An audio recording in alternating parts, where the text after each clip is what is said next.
Hello there, everyone, and welcome to the EDH Jank Center podcast. This is a cheeky little show where we break down 5 janky budget or underutilized cards every other week. These cards may not be the best, most efficient, or even good. Here at the Jank Center, we believe every single card deserves a chance to shine. As always, I am your host, Jordan, and today I am joined by my co-host, the sparkly Crest Lightning, everyone. I love that Your for me. face when I said that.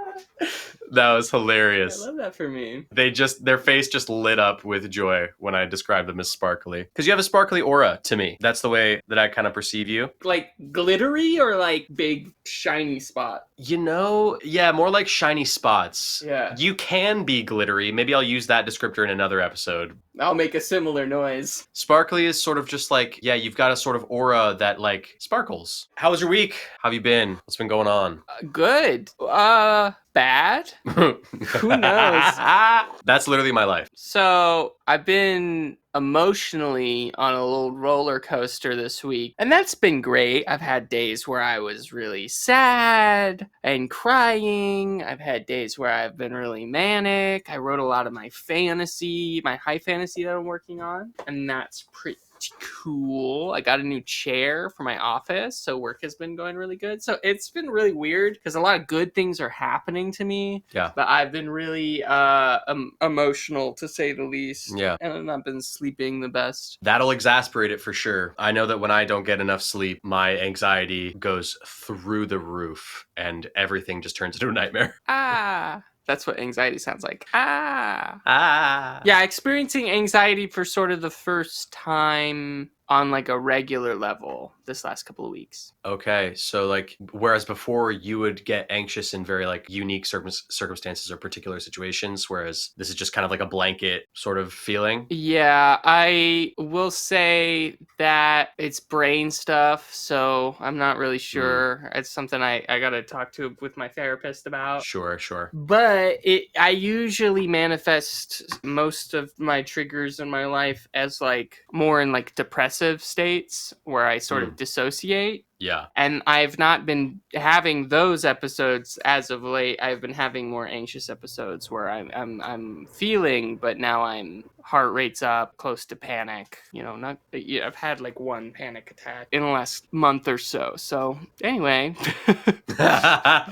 that's fun. Life is fun. That's all that it is. It's just the artist's life. Sure. Don't take it too serious. I mean, it is serious, and if you're feeling stuff, go talk to your doctors. But I have a therapist. I'm fine.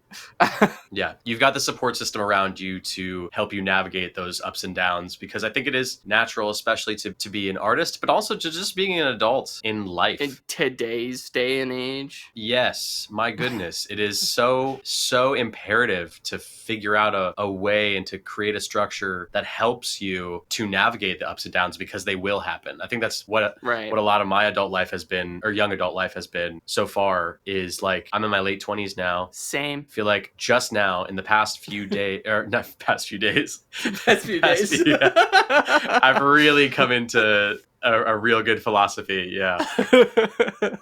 But it's been about, realizing that like the ups and downs will happen. Yeah. There is no way to prevent them. Feeling bad and bad things will inevitably happen. You just have to figure out a way to navigate them. A lot of that is working on yourself. A lot of that is cultivating a love for people around you, creating a support system and all that. So yeah, I also think and not to get too into the weeds here, because I feel like you and I could talk like this all day long. Yeah. Bad is like a subjective term in that situation, right? So what you might feel like is bad right now. Yes, I agree. And not to discredit any of the feelings. In hindsight, some things that feel bad don't look like they're that bad later on in life. Or end up helping you in some way. Right. Yeah. And when you mean ups and downs, right, it's just kind of like, it's more about being really present and accepting your feelings as opposed to trying to like avoid them, right? Like, and trying to resist that stuff. But yeah, my ups and downs have been uppity and downity. Yeah, as they do.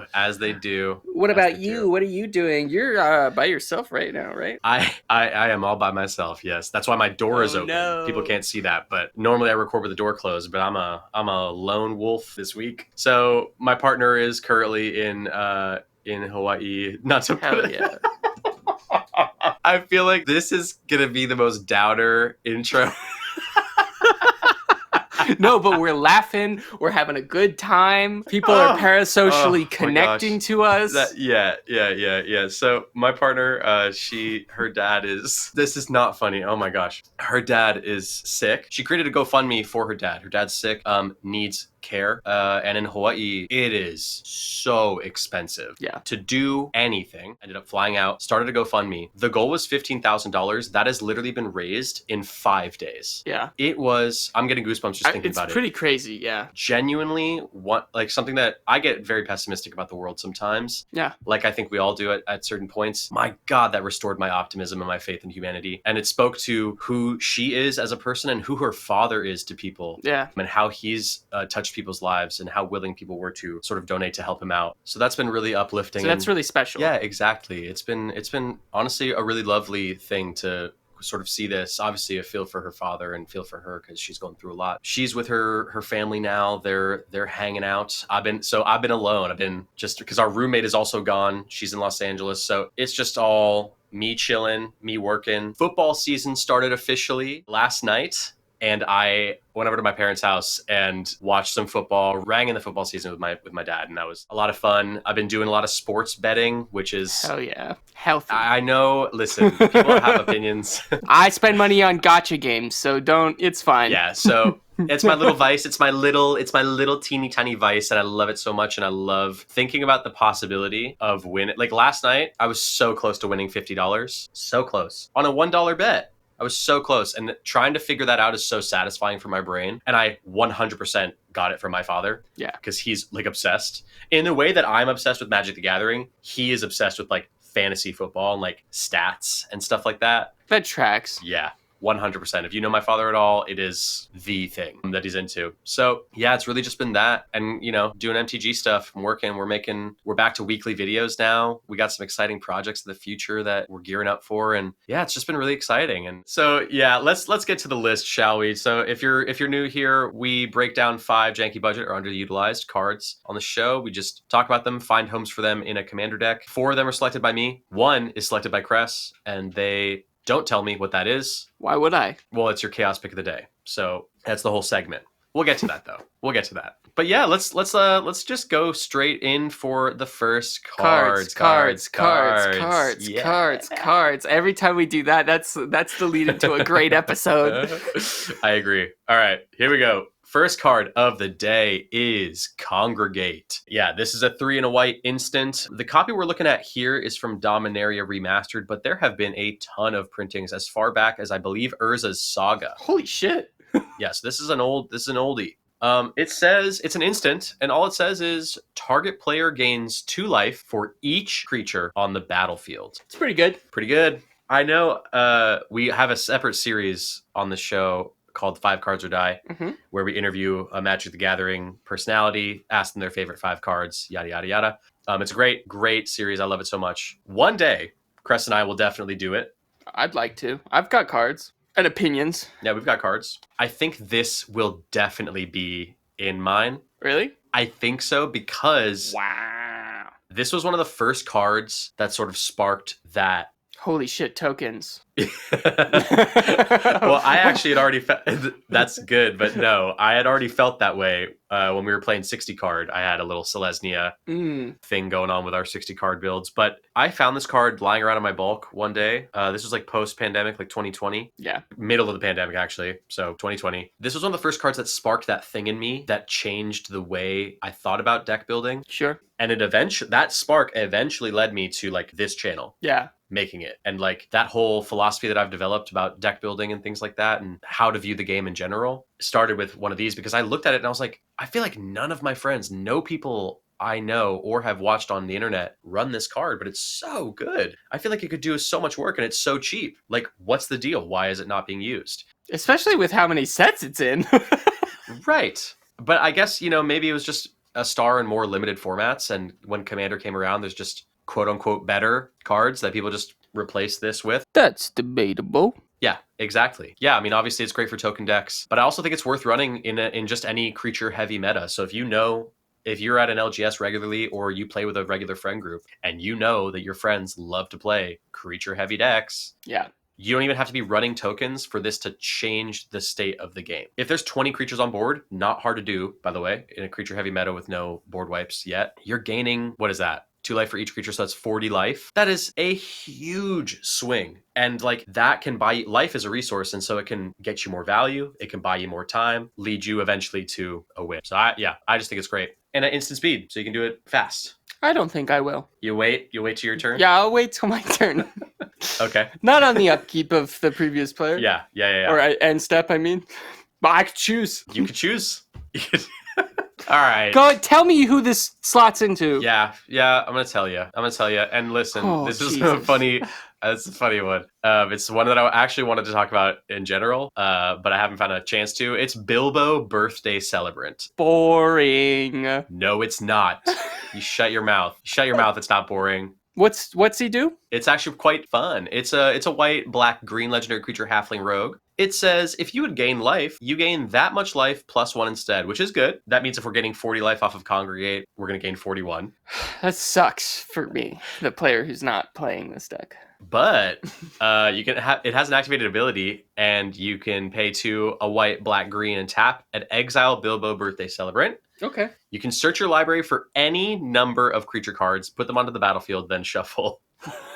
Activate. This is my favorite part. Activate only if you have 111 more life or more life. Right, because it's his birthday party. Because it's his birthday party, yes. They're all showing up. All the creatures are showing up for his birthday party. Yeah, exactly. That's so stupid. So, yeah, instead of going wide, I wanted to go janky and fun. And I think this is the funniest way to run Congregate, personally. Yeah, 100%. But listen, you flood the board with tokens, maybe even give your opponent some. This can swing you up to that clause much faster, only for 4 mana. You know, you can maybe copy this spell somehow. You can be running other things that gain you life and hope to God that you just you get to activate Bilbo once in your life. You're right. Personally, for me, I would die modestly happy if I would be able to do this once in my life. There are many other things I'd like to accomplish before that. I would love to play against this deck, so build it. I might have to do it. Yeah. I might have to do it to him. Build this honestly. deck, please. Because I don't have an Abzan deck. I used to have an Abzan Planeswalkers deck that was so mean to play against. Nobody liked it. I took it apart after a few games. Yeah, it was rough. There was one game where I had Karn and Ugin on the field at the same time, and it was That's disgusting. It was disgusting. And neither of those characters are Abzan. Exactly. They were colorless Planeswalkers. But that's besides the point. That's my pick. It's a great little include, I think. Yeah. What about you? What'd you select? Okay. So, I don't know if you noticed, but Congregate on the picture there's a lot of angels. Mm-hmm. What's a plane of angels? The Sarah's Realm is kind of the idea. So I was like, what legendary creatures are from Sarah's Realm? And that question turned out to be a lot harder than I thought. Oh, interesting. But it led me to Radiant, Sarah Archangel. Oh. Who's a legendary creature angel for 6 and a white. They're flying. Tap another untapped creature you control with flying. Radiant Sarah Archangel gains protection from the color of your choice until the end of turn, and it has a partner. So I was like, gotta slot this into an angel deck. But has anybody ever partnered a mono white card with another mono white card? Very few. So from Dominaria, I have the partner Achroma Vision of Ixidor. Oh, yeah. Which is a legendary creature angel for 5 and 2 white, flying for strike, vigilance, trample at the beginning of each combat until the end of turn. Each other creature you control gets +1/+1 if it has flying, +1/+1 if it has first strike, and so on for double strike, death touch, haste, hexproof, indestructible, lifelink, menace, protection, reach, trample, vigilance, and partner. And it's a 6/6 with partner. Wow. So these two angels, I think just having in your command zone to decide between by the time you've got that price, I think that's like fun mono white angel deck. Yeah, 100%. Yeah, I mean, there's so much support for angels specific. I feel like it's one of the most supported sort of creature types out there, and you fill it with some like lower costing, maybe clerics, some like life gain, religious-esque I think I think this is a fun theme. Oh yeah. And also, I don't know anybody who plays with partner cards that chooses two of the same color partners. I've never ever seen that before. 100%. In a game. If you have decks like that, tell me please, because I think more people should be just like committing to having two commanders in their command zone for versatility reasons, not versatility in adding more options with colors, but versatility in what you choose to play on your turn. Yeah. 100%. I mean, there's tons of creativity within limitation, right? These are two powerful angels that you can just play as if they were in your hand on any turn, and nobody's going to know which one you're going to choose. They have to think about that. You're putting your opponents with a rock and a hard place here, and I think they actually both synergize pretty well with each other, where Radiant can end up protecting, or all your angel tokens could help Radiant get through for damage. Wait, does Radiant's ability? Yeah, so it only gives her self-protection, but still. But you could add the +1/+1 to her because she's got partner and flying. So wait, she gets 2, right? Yeah, she'd become an 8/6. Yeah, that's gross. And then Congregate just acts as a sort of like cushion card that can help you gain life. And yeah, you got some cards on the field. A lot of angels make tokens. There's a lot of angel tokens to be made as well. No, I love it. So that's my angel deck idea. I've been struggling with trying to decide on a mono white deck, and I think this might be the closest that I've been to committing to one. Having mono white partner. I could see you running it, genuinely. I think that'd be a great fit for you. Thank you. I support it. Thank you. If you guys support Cress making a mono white partners angel deck, mono drop white it in partners. the comments. Let us know. Jesus. Let us know. Okay, let's move on to a card that's going to be maybe a bit controversial. I was pissed when I read it. Just like how I thought Bilbo was boring. This card pissed me off. This card pissed you off. I'm here to just be down about all of the choices today. That's my goal. Yeah, you're just going to tear them apart? Yeah. All right, cool. Sounds good. I look forward to it. Well, this guy looks like he's already been torn apart. That's true, because he's an Emperor of Bones. A 1 and a black card creature skeleton noble from Modern Horizons 3. So smooth. It's got a lot of text, so we're going to go through them here one by one. At the beginning of combat on your turn, exile up to 1 target card from a graveyard. You can pay 1 and a black and adapt to... What does that mean? So adapt is if a creature has no +1/+1 counters on it, you may pay the adapt cost. So if it's adapt 2, you put 2 +1/+1 counters on the creature. Oh, so you can give it a +2/+2 later on, like on the next turn or something. But it stops after that. Right, you can't just keep doing it. Yeah, it's only if you have no +1/+1 counters. You can't pay the adapt cost. More than once if it already has counters on it. Right. Yeah. So you can adapt 2 for 2 mana, and whenever 1 or more +1/+1 counters are put on Emperor of Bones, put a creature card exiled with Emperor of Bones onto the battlefield under your control with a finality counter on it. It gains haste. Sacrifice it at the beginning of the next end step, and it's a 2/2. So the reason it's a bit controversial is not because it's kind of a meanie butt card, which it kind of is, but it's cool, but it kind of is. It's actually because when I wrote the script for the show and was doing the notes for this episode, this was under $1. It is not anymore. It's like almost 2.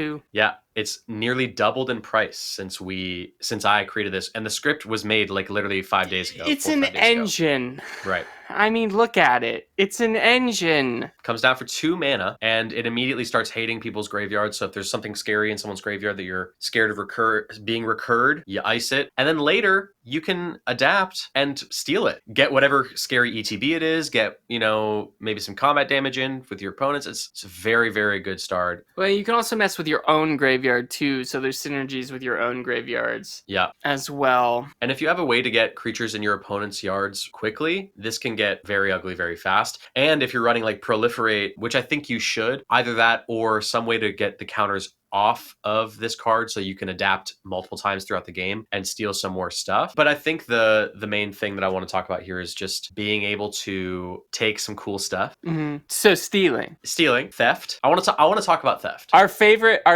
thing that we like to do here on the channel. It's actually our favorite mechanic. Both of us, we love our stuff being stolen. Yeah, it's certainly something that it's worth talking about, because I think this could go really well in something like a mill deck that's not focused on milling people all out. Music to my ears. The other thing that people notoriously love happening to them. It's Phoenix God of Deception. And listen, I'll be the first to tell you, I don't like being milled. I know people are like, get over it. I have this deck. Yes. So Phoenix God of Deception is 3 and a blue-black, legendary enchantment creature god. It's from Born of the Gods, which is from the Theros block. It's got Indestructible. As long as your devotion to blue and black is less than 7, Phoenix isn't a creature. And it has creatures you control have tap. Target player puts the top X cards of his or her library into his or her graveyard, where X is this creature's toughness, and it's a 4/7. Yeah, I wanted to talk about this for a couple of reasons, because I wanted to bring up the idea of a mill deck that doesn't necessarily care whether or not they mill out their opponents. I think Phoenix is the best probably option for a deck like that for sure. Yeah, where you're focused on graveyard theft. Yeah. Not theft from people's boards, not like from what they've got on board. Using their libraries as a sort of like extra resource. Interesting. It's an interesting way to think about milling. And it puts less stress on the idea of having to mill 3 opponents completely out. Because in Commander, that is a hard ask. What I like about Phoenix's ability is, while players are going to be worried about a lot of milling sorceries that you're going to try to get done quickly, they're not paying as much attention to your board. With Phoenix, you play a lot of like bulky defenders so that you're not getting hit. All of a sudden, those defenders are being used to mill for big amounts of cards. Yeah, 100%. There's what is that? Consuming Aberration that can get like gigantic. Even if you're just splashing some like big whales or stuff. Yeah, like sea creatures, krakens, and things. Especially on a budget, especially with what you probably already have. Because I think the Theros gods especially are just set up for success as commanders, because they're just... Agreed. They're decently cheap-ish, and they're just indestructible. Yeah. They're already indestructible, and they already do something really good, and that's just a great setup for a commander already. And you can play it early on and just wait until they become usable later. You know what I mean? Because they're indestructible. So it doesn't have to sit in your command zone. But okay, so that's my pick. I wanted to mention that this is, before we transition to yours, this is the general of probably your most infamous deck in our play group. This like has been a specter. Like your mill deck is like famous, and it's very scary, and I don't like playing against it. I don't. And that's it's not a deck I play against unless other people are playing with, because the deck isn't really to win. I like you said, it's very hard to win with mill going in as like a choice. I play it mostly to disrupt. So if I know there's players at the table who maybe have a deck that nobody likes playing against, I'll play my mill deck too. And so you can sort of mitigate or disrupt engines, and by getting rid of key pieces. Sure, just doing what you can to sort of like level the field, knowing full well that if people want to stop me, 3 players can hit me probably, and I'll be out of the game. So like, it's kind of a risk and reward deck that I really enjoy playing. But I hear it, I don't like my graveyards being stolen from.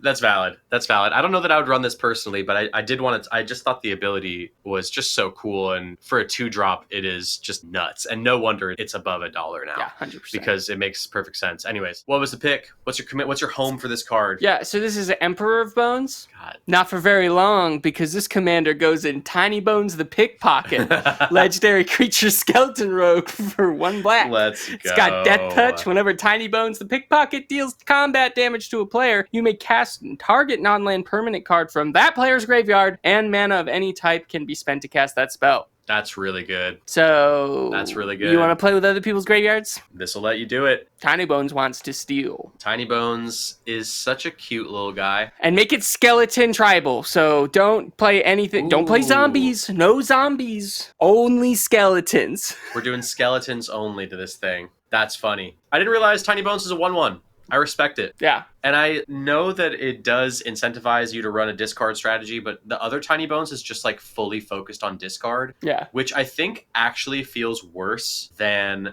milling, because milling, it's like you're seeing stuff go and that's sad, but it's like it's not in your reality yet. Yeah. Your hand is like what's precious, in my opinion. Yeah. I learned that I made a Nico Bolas hate deck and played it once, and everybody was like, well, I can't do anything. And I was like, well, I don't have any end game cards to win the game fast enough. So everybody's just like, all right, pass the turn. And I was like, oh, discard sucks. Making people discard is not fun. I feel like that's definitely a story for the Howling Salt Mine. Oh, yeah. That is like such a bad feeling. You're right. Like when it's resources that you've planned around, because you're looking at cards in your hand throughout the game and you're like, okay, I could this, that. Every game action, you're like, okay, now I can adjust and do this, Right. yada yada. And then someone's like, hey, all of that, no, it's gone. Anyways, I prefer this Tinybones is my point to the full discard one. Yeah, this one's way better. I agree. Well, we love a little guy on the show, so in lieu of that, I think we're gonna move on to another little guy. No. Which is our third card of the day. Boo. It's Boa. It's Boa. Everybody's least favorite card. This is your least favorite card? No. Oh.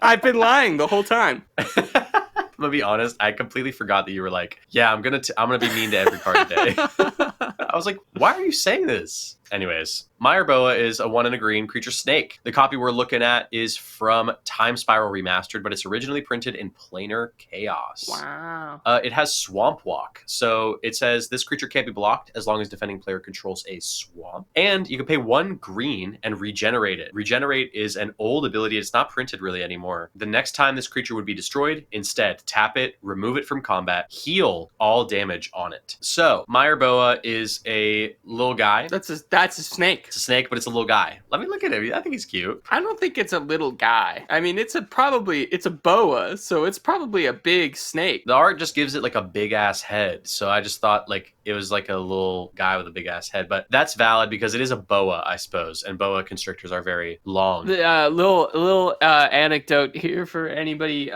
who watches One Piece and listens to this podcast. I'm in the middle of One Piece. It's long. We're like 400 something episodes in. I just got to Boa Hancock, and so everybody who knows the Snake Princess, that's where I'm at, and she's really cool. Nice. I don't know anything about that, so that's all gibberish to me. She does a thing where she looks down on people and points at them, and it's the funniest thing I've ever seen. Okay, you're gonna show me a still of that later. I will, yeah, so I can know what you're talking about. 100%. Maybe even pop it up. Maybe the editor can pop up a little still when you said that.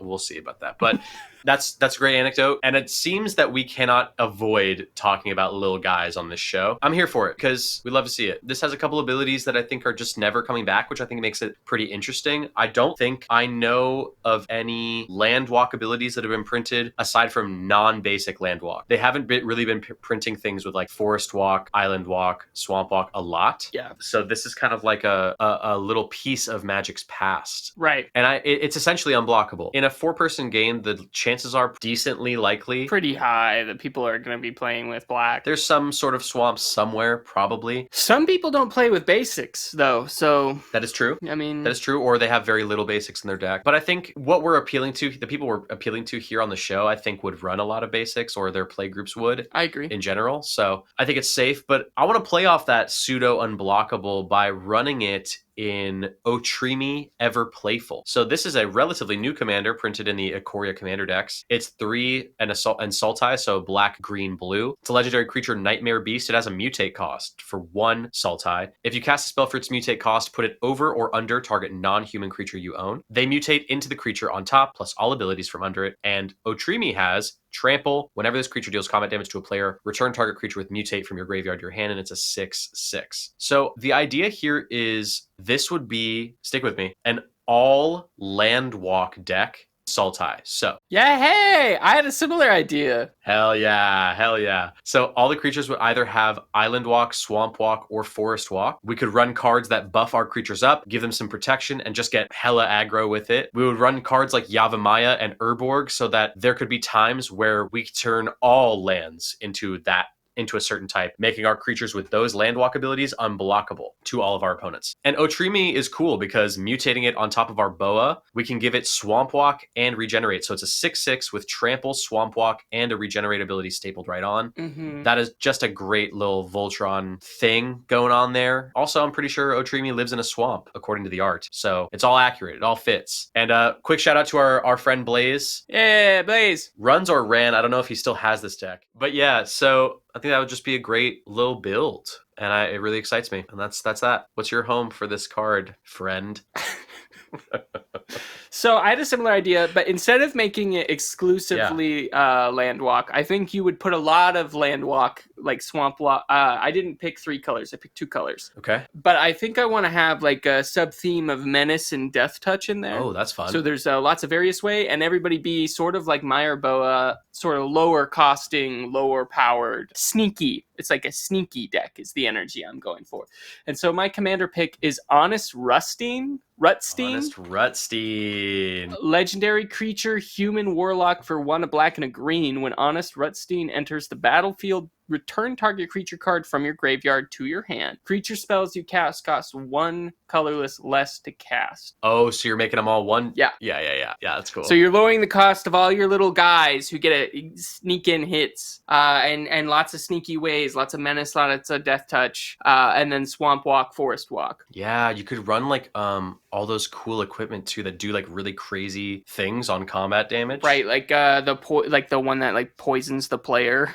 Makes them go down to 1 or whatever. Yeah, or the ones that like just say like target player loses, the game. You can do all sorts of shenanigans with that. I love this build, honestly. That's a really cool idea. Have the curve be all 2-drop creatures, and like Rutstein is just discounting them all to 1. He's just there to discount, and also to bring them back if you lose a key piece. Yeah. So people think they got the one that they've been dealing a hard time with, and once Honest dies, then it only costs 2 more to bring Honest back. It's not that expensive. It's a cheap commander. Or you can choose to put him in the graveyard. If you're in Golgari, there's a number of ways to get cards back onto the battlefield. You just keep him in the graveyard and just play him from there or recur him from there, and you avoid commander attacks altogether. That's a great idea. I'm such a fan of that. I might build that on the channel. That's really cool. This is just like sneaky aggro.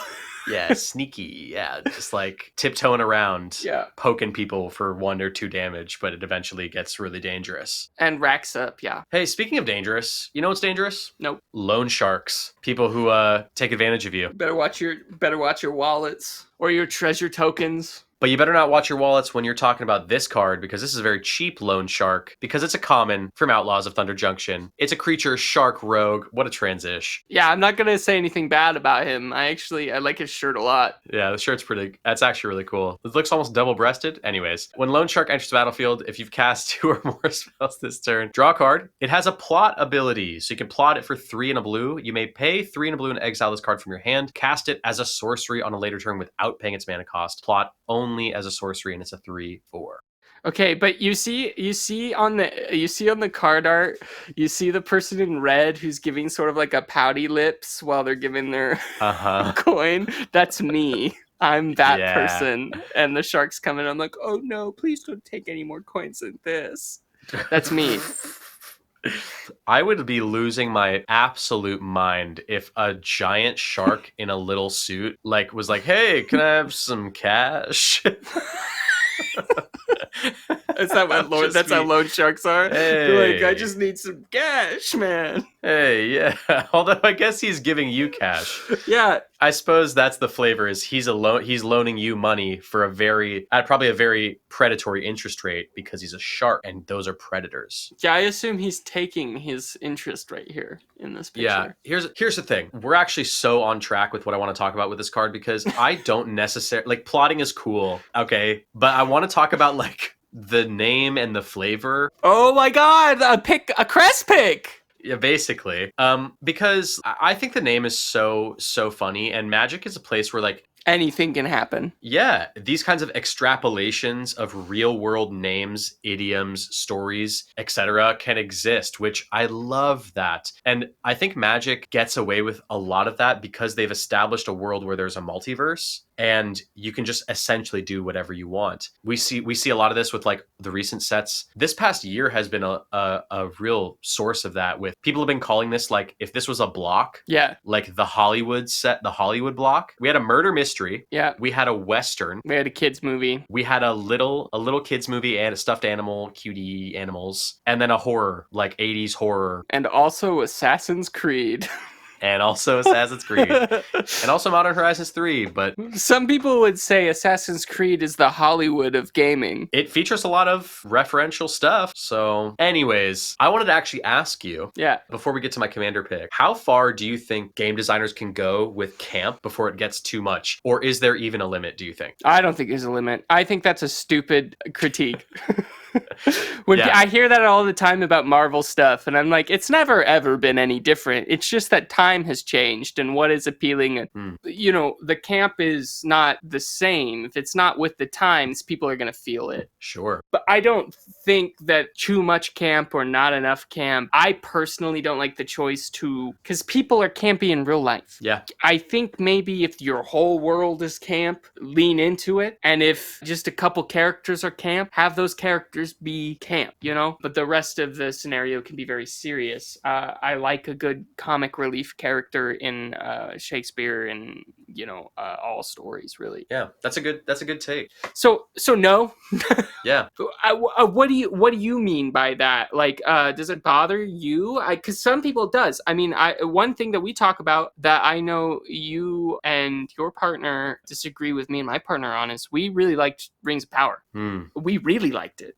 One of the things that people bring up, I understand people not. I say I understand. I accept that some people have nostalgic reasons for not liking when creatives do something different with a project that they hold nostalgia for. I accept that. If you really, really love the original trilogy of Star Wars, you're gonna be like, this prequel series is kind of weird. And if you really, really love the prequel trilogy of Star Wars, you're gonna be like, this sequel trilogy is kind of weird. It's kind of weird. Yeah. It's a cycle that never ends. My point being, that's a situation where I know maybe that's too much camp for you. I think I enjoy it as long as people who, the artists, the people who, you know, as long as they're not punching down. That's all that matters to me. Yeah. If they're not punching down, I don't matter how camp it is. I agree. Which speaks to, I think, the reason I asked the question, because I genuinely agree with you. Yeah. Rings of Power is sort of an anomaly. Normally, like, I am a very easy audience, usually. For whatever reason, I just didn't care. I didn't care about anyone in the show. Rings of Power aside, though, I would agree that things like Loan Shark and sets, to bring it all back, sets like that especially the recent ones with New Capenna and things like that reference like pop culture or movie culture, they're just playing on tropes that have been around in storytelling forever. You mentioned Shakespeare. It's like within any sort of dramatic scenario within life, there are funny bits. You know, to bring it all back, the beginning of this episode, we were laughing at a sort of tragic situation, and we were finding the comedy in that, and that is applicable, I think, to everything. And as long as you're not punching down, you're correct. I fully agree with that. It provides a sort of levity to the set, because Outlaws of Thunder Junction is kind of campy, but there are some serious parts and there's some really great cards. And to sort of balance it out, they include these little references, these little cheeky tongue-in-cheek moments that I think are really fun, and they add to the game. They make it a... I'd like to point out, I'm not saying you shouldn't criticize these sets. Outlaws of Thunder Junction does a lot wrong with the story it's trying to tell. I really enjoy the breakdowns by Spice Rack, if you want to go into more of like they're great. the political reasons on why something might feel empty or hollow, or might just be right. There's a lot of reasons to be like, okay, Magic the Gathering is just trying to show us, ooh, shiny thing, ooh, shiny thing, ooh, shiny thing. And that's true. Because of release schedule and how the capitalist machine works, we've lost, I think, a lot of some of the good dedicated storytelling in terms of length that old Magic the Gathering fans got to have that we don't get to have. Yeah. That being said, only the people in between really feel that. Yep. The oldest people just don't engage with the new stuff, and the newest people don't care. Yeah, because that's what they're used to. That's what they know. Right. Yeah. So not to not criticize, because criticizing is fine, and saying what you want is fine. It's necessary. Yeah. And having an opinion on it is important. Mm-hmm. But I will say, when it comes to just like fun, all the stuff that we're getting that's references to stuff that we grew up with, that's all the old Magic was too. Yeah, exactly. All of the like high fantasy, all of the sci-fi stuff was ripped directly from shit from the 80s. Yeah, like come on, like you don't think that Merry and Pippin were camp? Like they are the comedic relief. That's like their whole purpose. I mean, All of the hobbits are comedic relief. right, and like they fit within the world though. Like it's all part of the world, and Loan Shark is part of that world, whether you like it or not. And I just think it adds to the game, in my opinion. My theorizing brain is connected. So you give me your commander pick here. Yeah, we'll glance over it. We'll gloss over it. It's Kellen the Kid. Hell yeah. Which is from Outlaws of Thunder Junction. I love that he's just got the blade from Halo. If you know, Yeah. if you've played Halo, Yes. you know what I'm talking. The energy blade, energy sword. It's a green, white, blue legendary creature, human fairy rogue, flying lifelink, and it cares about casting spells from anywhere other than your hand. It's really just to fit the format of the show. I really just wanted to kind of talk about camp, but this gets you value if you plot Loan Shark. You'll get the Loan Shark entering plus Kellen the Kid's trigger, which will get you another thing from your hand. And if you don't get another thing from your hand, you put a land onto the battlefield. It's just good Bant stuff. Yeah. Good synergy. But really, I just kind of wanted to have a discussion about camp and Flavor's place in Magic the Gathering, and we did that. So let's move on to your pick. To just paint a picture. Yeah. What are we looking at with the Loan Shark? We're looking at a humanoid shark person. And I did my due diligence. I don't think there are very many shark people in Magic the Gathering. Okay. So where could shark people be from, right? Like not Thunder Junction. Yeah, definitely not. This is a hub place. So from somewhere else. Right. So my thought process is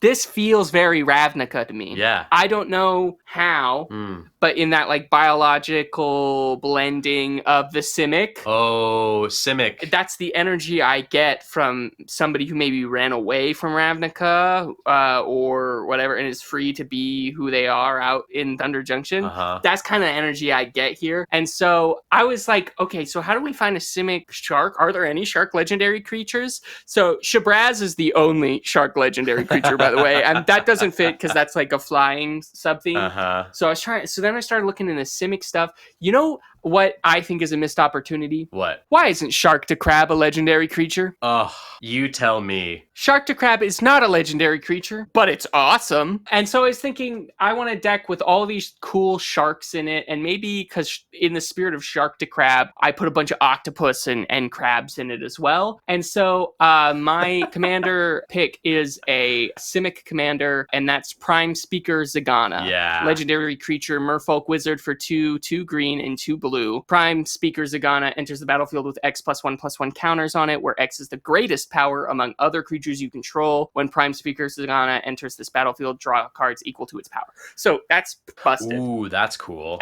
But also, big creatures playing with big sharks, big octopus, big crabs, playing around with Simic, but big ocean creatures. A spiritual successor, if you would, to my ocean deck. I love that idea. I love that a lot. That's really fun. Prime Speaker Zagana is, I feel like, an oft forgotten card. This card feels really good for being under $1. It does a lot of work. I think it's not as popular just because as a commander, it's not popular. So some Civic commanders are the most broken cards in the format.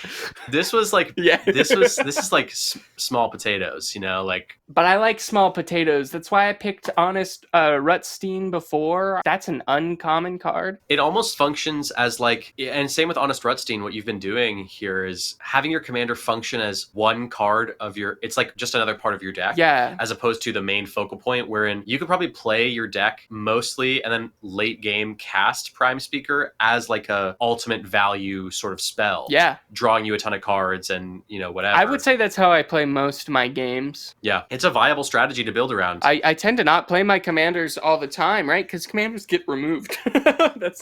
Yep. Commanders get removed. That you can quote me on that. That can be a Crest quote. Commanders get removed. I'm gonna get that tatted. Commanders get removed, baby. Yeah. Great selection. And that puts us at a very special time. Oh? You know what time it is. I don't. It's time for Cress's... I've never known. I'm going to tell you. I'm going to tell everyone. It's Cress's Chaos Pick of the Day. Oh, really? Right now. Jordan didn't tell me before we did the episode that we were going to do this, so I wasn't sure if this segment was still staying in the podcast. I feel like that's a lie. It is, because you mentioned that we were doing it at the beginning of the episode. Anyway. And you're lying for everything, every card. I forgot about that. Yeah, all these cards are bad. Trying to trick me. I'm being a little Oko, if you will. Yeah, little Oko. Maybe not, because Oko's kind of like a shitty dad.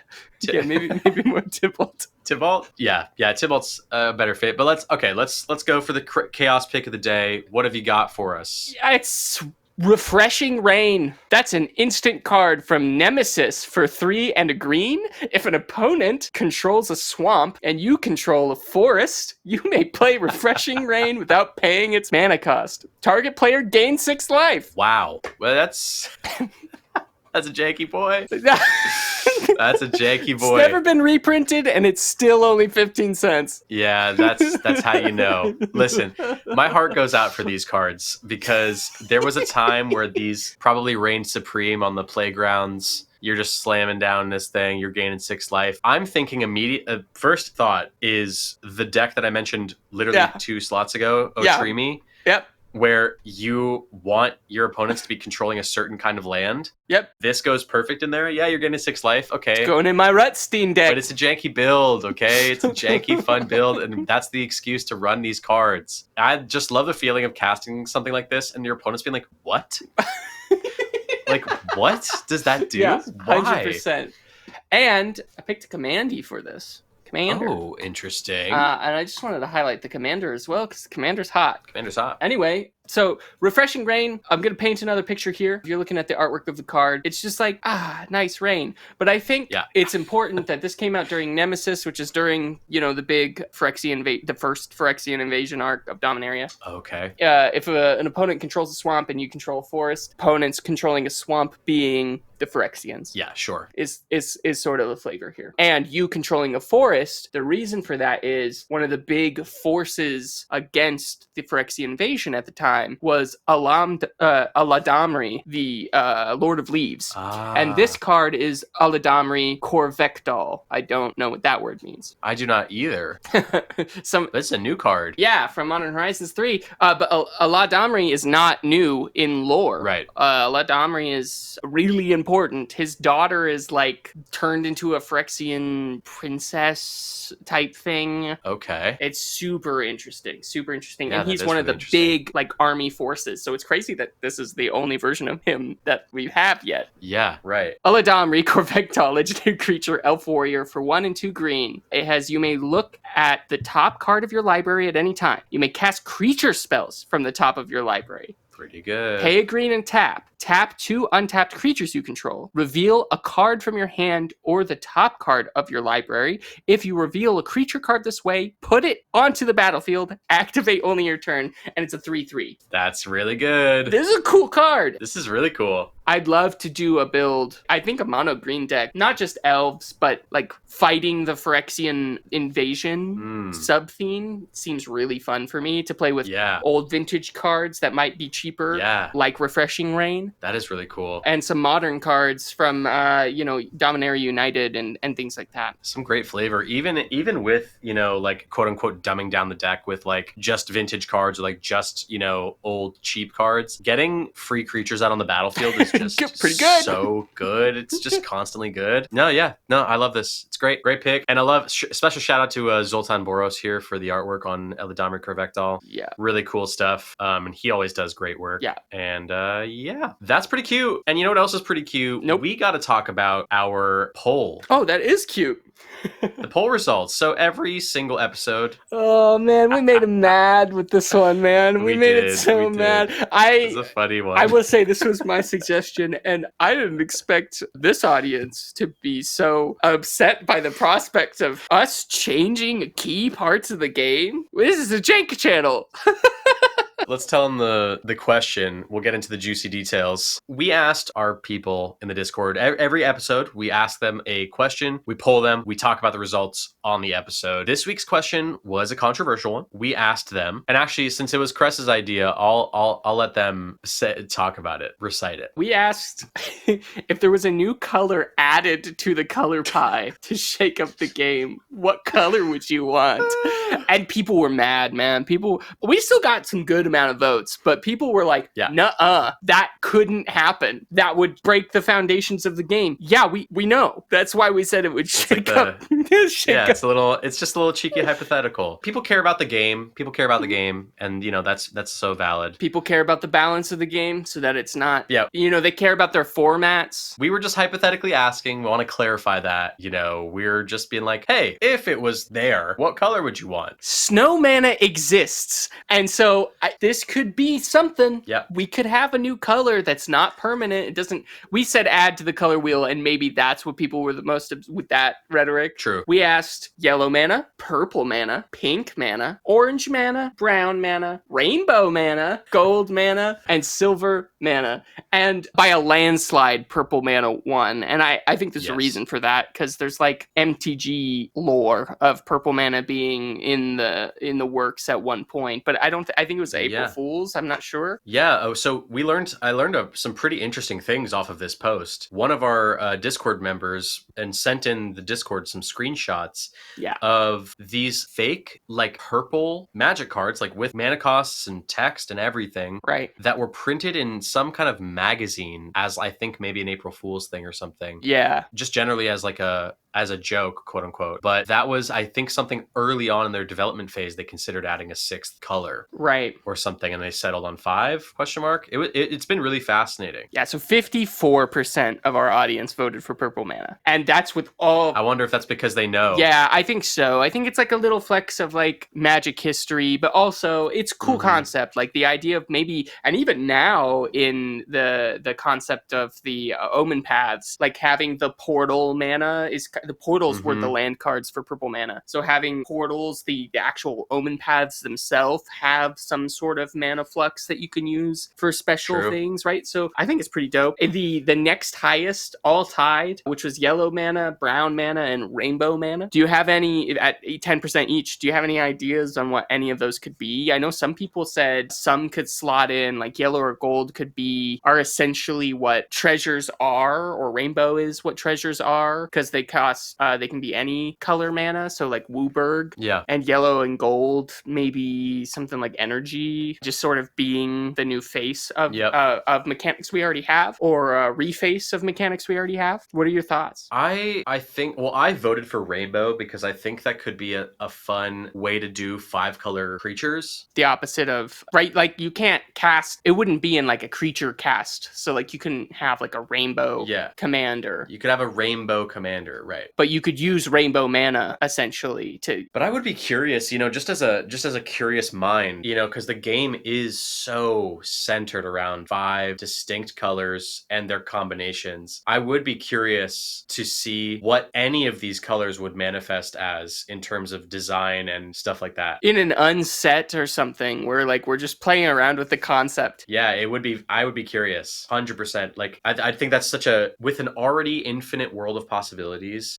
Introducing another color would be, listen, it would hurt my brain because then you have to start, like, if you're adding it to the color pie, right? Yeah, that just gets insane. But if it's like a fun little test thing, I would be genuinely very curious. Like, I understand it basically rules vintage and anything that comes before it, even in standard rotation. Like, they would have to plan for it. Yeah. In that sense. I really like the idea of adding a new color in the same way that we already use snow mana. And so creating some sort of... I voted for pink because I think having pink added in the game, having pink cards, could only benefit Magic the Gathering. And I think having some sort of like, pink mana would be, the symbol would be a little heart, probably. And so it would be related to connection, maybe, with people. Densely populated cities, now that the Omen Paths are connecting worlds together. So you would have, like, cities be the land. Yeah. And they don't have to be basic lands, right? They could be, like, the way snow lands function. So they could be named lands that are a city. Yeah. And you can tap cities for pink mana, and pink mana can do something specifically that requires interaction between creatures. Yeah. That I think could be really interesting. I think that's cool as hell. You could do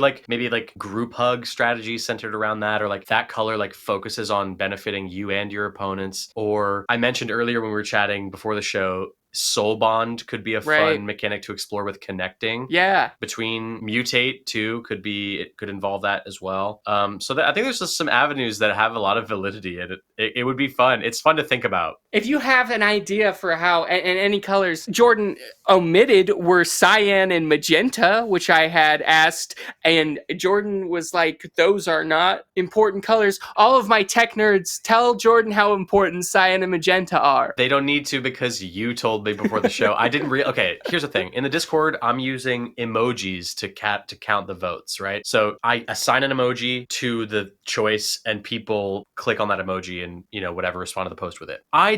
This is just me assuming, and it is, I'll admit, my bad. I just assumed that cyan and magenta were too niche for like the iPhone to have or Discord to have an emoji of that color. So I just was like, they're too niche. That's a fair assumption. Let me omit it. But important, and why are they important? So on the color spectrum, they're the colors we use to mix other colors. We used a really, really saturated pigment of yellow, magenta, and cyan, and combined with separate hues of grays. This is how printers work. You're able to create spectrums of green, blue, and red, which is the colors that we see. Absolutely crazy. So yeah. So a lot of people would associate pink with what's actually called magenta, and pink is a much less saturated red or magenta. Mm-hmm. But I'm not gonna blame somebody for being that heart is that's a pink heart, not a magenta heart. Yeah, that's fair enough. So you are right, but also if you're somebody who does stuff with visuals on computers, you know what those colors are. Yeah, it was so fascinating. I did not know any of that before today. So I can't wait for people in the comments to be like, actually, it's exactly not like that. It's exactly like this. I'm not a scientist. I encounter that with all my YouTube shorts, basically. I make some mistake at some point. And it's something, to be clear, I'm just a guy. I'm just a guy playing Magic, trying to do my best. But if you have any ideas for cool color situations, it doesn't have to be permanent change to the game we know and love. It can just be a little thing in of itself. What are your ideas? People got talking in the Discord chat after all the negative Nancys. Yeah. Even most of the negative Nancys weren't actually negative Nancys. They were just no, we're actually, wow, that would break everything. Here's my idea. Speaking of ideas, I actually, before we move on to the patron question and wrap everything up, I do want to mention a response to this post, a response to our poll question that one of our users had about how they would work in purple mana into the lore. Yeah. And this was very interesting. And I promised them I would read it because I thought it was really cool. So this is our user, the Abstract Cat. Shout out to them. They are really cool they're active in the community and they're awesome. I feel as though if they were to add a new color, it would have to be temporary, or it would break Magic in a pretty significant way. Valid. New evergreens, new slice of the pie, new storyline to accommodate, but it could work. It would be, in my eyes, some kind of multiplanar anomaly, a new sudden shift in the way the worlds work. We could follow the story of the first Planeswalker to be imbued with this kind of mana, them gaining their spark and being very confused about their new powers as every other Planeswalker they meet. However, this chaotic source of power is actively imbuing itself into the world around it, and in turn sapping the energy of the very planes they come across. Right, stealing the life energy. The Gatewatch gets involved. The new kid tries to figure out what the source of the problem is. When they all find out that the new Planeswalker is causing these shifts, the world turns around. The Planeswalker runs for their life, becoming universal enemy number 1. Yeah. They fight against the Gatewatch in one last stand, but they are ultimately killed. Nobody wanted this to happen, but it was the way the universe willed it to be. I just think that's a really cool concept. Wizards, if you're listening to our podcast, hire the Abstract Cat. Yeah, that's awesome. That's a cool story. I know, or compensate them for their work and their idea. Oh, and it's a cool use of the Omen Paths. I know we already have an idea of where the Omen Paths are leading us, I assume. Yeah, you never know. But yeah. Maybe they don't. It feels that way anyway. Yeah, really cool idea. Thank you, Abstract Cat, for being so thoughtful and being willing to respond with such a long, cool message. We appreciate your engagement and all that. And speaking of engagement, what about it? We engage our patrons in patron questions. Or do they engage us? Maybe it's a back and forth kind of deal. Yeah. So we have a Patreon that you can join at $3 tier. You get to ask us questions in an exclusive Discord channel dedicated to that exact thing. Wow. Oh, nice. The little TikTok sound. Wow. That's in Hunter x Hunter. Oh, is it? Yeah. It's just used a lot on TikTok, so it is. I don't know where it came. I don't know if it's from Hunter x Hunter, but they use it in Hunter x Hunter. Interesting. But yeah, so today's patron question is from our patron Jake. Let's go, Jake. We appreciate you. Thank you so much for being a patron and supporting the endeavors we got going on over here. And Jake asks, What cards do you love aesthetically but can't ever fit into any decks? And Cress and I have both selected one card that we feel that we love the vibe of, love the art, something like that, but it's just never made the cut. I will go first. My selection is Patagia Golem or Patagia. I don't know. It's a 4-cost artifact creature golem. It's colorless. The copy we're looking at here is from 8th edition, but it goes as far back as Mirage with a completely different artwork. This is cool. Yeah, it has an activated ability. It is pay 3. It gains flying until end of turn, and it's a 2/3. So it's got to put on its wings. It's got to literally strap them on. That takes some time. I literally love this card. Like this artwork specifically, yeah, that's gorgeous. Am so taken by. Fills me with a sense of wonder and wistfulness that I just only really good fantasy artwork can do, in my opinion. I mean, the Mirage one is really crazy. Completely different. Different vibe. Completely different. Unfortunately, and we are purveyors of janky cards here, so you can definitely find homes for this, but in my actual play groups, this card just kind of always falls short. Sure. Unfortunately so for me, but there will be a day where I find something for it. I have a Bernard deck that I think actually, it's a golem, so it does care about golems and it could buff it up real quick and do some things with it. But yeah, that's my pick. I just love the artwork so much, and it's just never made the cut. Here's the thing about this question, Jake. I don't care about whether a card is good or not. And I never cut out cards that I think have pictures I like. And that's why they're the co-host. I'm going to try to make it work. I'm going to build around the card, right? In the same thing that we're talking about. I'm going to figure out what it slots into first. And then build from there. Find cards I like and sort of, I don't go commander first when I build. I build synergy first. So I go, okay, and I switch out commanders depending on what I'm feeling for the deck. Right. So if I like a card that much, I can't even think of a card. So what I did to sort of answer the question is I don't own any Bloomburrow cards. So I'm going to highlight the Bloomburrow card that I think has the best artwork because I can't slot it in to anything because I don't own it. Okay. That's a workaround, but it's good. That's good. And so my pick for this is Baker's Bane Duo, which is a creature squirrel raccoon for 1 and a green. Oh my god. When it enters the battlefield, create a food token. Whenever you expend 4, Baker's Bane Duo gets +1/+1 until the end of the turn. It's not great. It's a 2/2. I'll take the crust, chittered the squirrel, and I'll take the filling, drooled the raccoon. And this is my favorite card from Bloomburrow. So good, as it should be. As it should be. Holy shit, is this art Raluca Marinescu? Marinesque? This is awesome. It's so good. It's so good, and I respect your workaround for this patron question. Just so more people could see this card. I'm sure if you engaged with Bloomburrow at all, you've probably seen this card because it's a common. But just in case you were like me and you were like, I'm not sure about Bloomburrow. I don't really care about a whole set of little guys. As soon as I learned there were raccoons in there.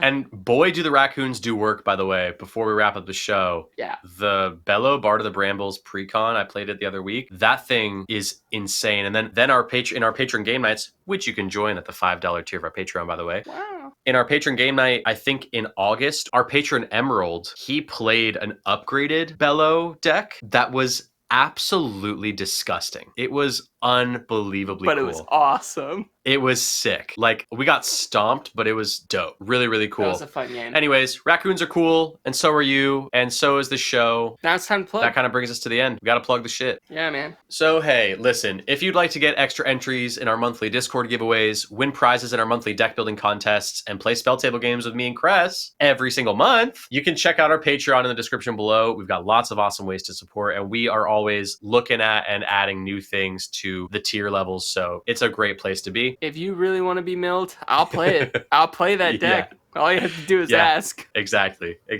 And if you want to snag a Paramount Designs playmat through our affiliate link, you can check that out in the description below. If you use our link, you get 30% off your purchase. These are some really awesome playmats. I play with them for our patron game nights, for my in-person game nights. They are really lovely. They compensate their artists really fairly. They don't use any AI art, which was really important to me, and they're a really great company, so you should check that out. For those who may not have the funds, though, but still want to be part of the community, you can always hop in our Discord completely for free and join our wonderful community community of jank lovers. Another free way to support us is by liking and subscribing to our YouTube channel, following us on Instagram, TikTok, and Twitter at EDH Jank Center, and making sure to leave us a 5-star review on the listening platform of your choice. The podcast is what I'm talking about. It really does help us get found and reach new listeners, and yeah, get into the ears of some new folks, bringing them into the Jank Center vibe. And that's kind of all she wrote. Any closing statements? I just want to say, Yeah. if you got a dream in Magic, you can make it happen. Yeah. All you got to do is find whatever you got in your box of cards. Yep. And just commit. Just bring it. You need that plus your creativity, and that's it. Here's the thing. If somebody's going to play a game with you and you know they're going to smash, but you've got whatever it is that you wanted to make happen,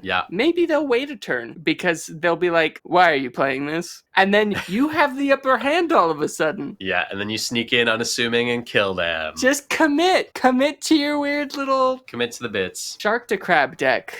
That's all I gotta say. Yeah, be creative, make a Sharkdo crab deck, and remember, kiddos, the spirit of the format is the gathering. Is the gathering. All right. A giant shark in a little suit, was like, hey, can I have some cash? That's how loan sharks are. Hey. They're like, I just need some cash, man.